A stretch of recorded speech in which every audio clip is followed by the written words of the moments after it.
Hey guys, welcome back to my channel and welcome if you're new. So in today's video, I'll be talking about the Ghost Trails feature in Snapchat Plus. So let's get started. Now bear in mind that Snapchat Plus is not available worldwide as yet. So let's get into the video. Now in order to enable the Ghost Trails, you would simply need to tap on it. And when it is enabled, we'd simply need to tap on Learn More to get more understanding on the feature. Now, once this page is loaded, you simply need to tap on Ghost Trails on the map. And right here it says, how does Ghost Trails work on SnapMap? So as a Snapchat Plus subscriber, you can see where your friends have been in the last 24 hours with Ghost Trails. You'll only see Ghost Trails for friends on the map if they're making their location visible to you and they have access to Snapchat Plus in their country.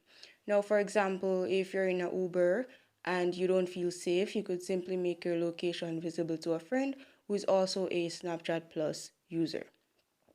So you only see Ghost Trails if your friends are sharing their map location with you or in a country where Snapchat Plus is available and they have Snapchat version 11.85 or newer.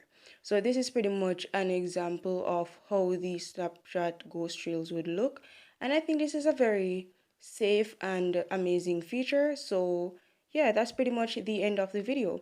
So if you guys found this video useful or if you enjoyed this video, please like, share, comment, and subscribe.